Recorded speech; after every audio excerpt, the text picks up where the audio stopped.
What's going on, everyone? My name is Rich. This is Andy, and this is Theme Park Motivation. And today we're going to talk about the top 5 best states to visit or live in if you absolutely love roller coasters. Honorable mentions here: New Jersey's one, New York, Missouri, Virginia, Tennessee. All 5 of those are excellent. They have some great coaster lineups. Each of those states offers some great parks. What we're looking at here when we look at our top 5 lineup is quality, not so much quantity, but definitely quality and accessibility to other states that might have a lot of other coasters in them as well. So New Jersey and New York, yeah, they made our honorable mention list, but they don't have the quality, I would say. Obviously, New Jersey has some heavy hitters. You know, you have El Toro. King Ka being the record breaker right now as the world's tallest and fastest coaster. Right now, for now. Yeah. And obviously, you've got TMT Shell Raiser at American Dream Mall. It's one of those like polarizing coasters. Yeah. But it all depends on how you feel about it. Nitro's a good B&M Hyper still. It's one of the first original B&M Hyper coasters. And the thing with New Jersey as well is accessibility to Eastern Pennsylvania. If I had to pick out of our honorable mentions, I would say New Jersey's just almost made our list because they do have some great coasters. I'm going to start the list off with our number 5 best state to visit or live in for coasters, and that would be Texas. With 63 coasters, Texas Stingray being my personal favorite in the state. I think it's a phenomenal GCI. I also think that both of the Six Flags parks there have great coaster lineups. I don't know. Do you want to elaborate on it at all? I think when you talk about Texas, if you want to get into more of a micro city of coasters, San Antonio in general, just because you have Six Flags Fiesta Texas and SeaWorld San Antonio. SeaWorld San Antonio has Texas Stingray, which is regarded as one of the best GCI coasters in the United States. Then they also have a good Morgan Hyper coaster in Steel Eel. And then you go over to Six Flags Fiesta Texas. They have 2 RMCs there. One of them is regarded as one of the more interesting RMCs with Iron Rattler playing with the quarry wall. You have Dr. Diabolical, which is a nice B&M dive coaster. You have one of the better singular RMCs there. And I don't know about you, but that Six Flags Fiesta Texas park is more like a Cedar Fair park. Yeah. With how it is run. Yeah.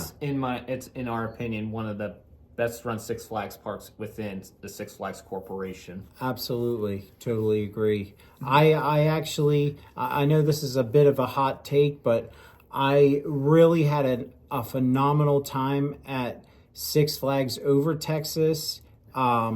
I know a lot of people don't rank the new Texas Giant as one of their top RMCs, but I think that thing at nighttime is incredible. You go through those little tunnels, and if they get the lights working, it's quite the experience. And I think it's one of the, I would say it's close to being a top 10 in the United States, a top 10 RMC. Andy didn't even want to put it on the list, so that's his opinion, but I had to. I just felt like the quantity is there, but quality, the quality's there. It's just few and far. I mean, you have to drive. There's so many coasters there, and they're just so far away from each other, and there's really no states bordering it that offer any other coasters. But California, with 98 coasters in the state, I think it's a great place to visit. Personally, I would fly into LA, hit up Magic Mountain, do some of the, if you want to do Disney, I don't recommend it because it's too pricey, especially in California, the most expensive park in the country. But definitely, California offers some phenomenal coasters. X2, Full Throttle. You go to Knott's Berry Farms, you've got Ghost Rider. I think it might be the best coaster in the state, but that's just my opinion. Number 3, Ohio. And This is without question, like, this is a no-brainer why it's in our top 3. When you have Cedar Point and Kings Island in the same exact state that are only 3 hours from Yeah. each other. And not to mention Cedar Point borders Pennsylvania. yeah, You're only like 3 or 4 hours from Kennywood. It makes perfect. It's like Ohio is like a big juggernaut when it comes to quality coasters. Yeah. They have the quantity, but the quality I think is pretty superior. if there was another big time park like those two in that state, I think it would be number 1, no doubt. I would agree there. Because of the quality that you get in Ohio. When you go to Ohio, Kings Island, Cedar Point, my opinion, 2 of my favorite parks.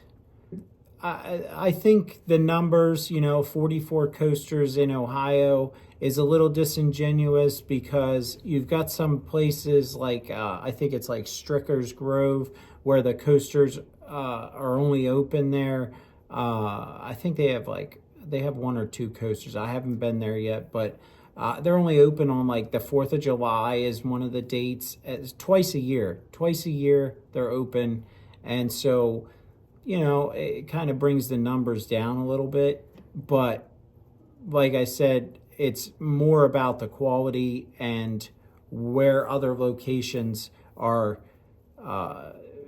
close to that state. So, Ohio is definitely a top 3 and very deserving. It's, in my opinion, you could put all 3 of these, the top 3, you could pick between which one, pull them out of a hat. They're all great. Number 2, we're going a little further south into the Sunshine State in Florida with its 61 credits. Now, it's not just your normal 61 credits. It's 61 credits within an hour radius. Mm-hmm. We're talking Busch Gardens, Tampa, and the entire Orlando area. Mm-hmm. That's the bulk of your credits. I mean, just rattle them off. Universal Studios, Florida. SeaWorld Orlando. Definitely a great state to live in. I just don't want to live in Florida in the middle of summertime because it is hot, humid, nasty. But our number 1 state is obviously Pennsylvania, and it's not because we live here. The number 1 reason why is accessibility. It's so accessible to numerous other parks. It is within 5 hours of some major parks. Knoebels, which is one of the business model family-friendly amusement parks here in the United States. It's one of the best well-run family amusement parks in our personal opinion.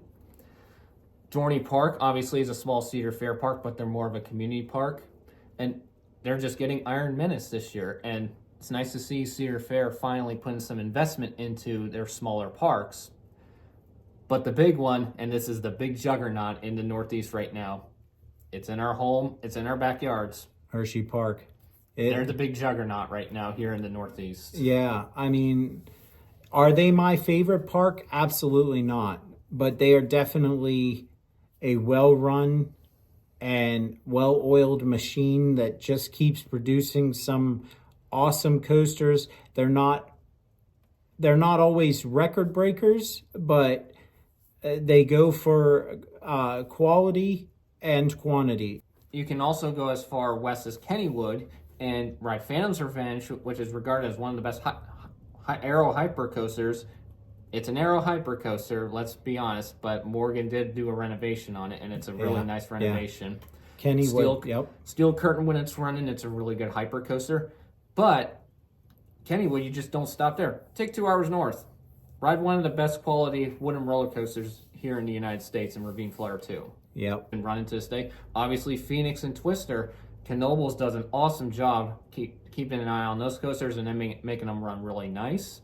And then Thunderhawk is celebrating 100 years this year at Dorney Park, and I think that's a foreshadow. I think that's like the undertow of this whole Dorney Park situation. They're having Iron Menace opening this year, but they're also going to be celebrating Thunderhawk's 100-year anniversary. What we have in the state of Pennsylvania is nothing short of miraculous when you think about it. That's our list. We hope everyone likes it. Hit the like button. Really do appreciate it. We'll try and answer any comments.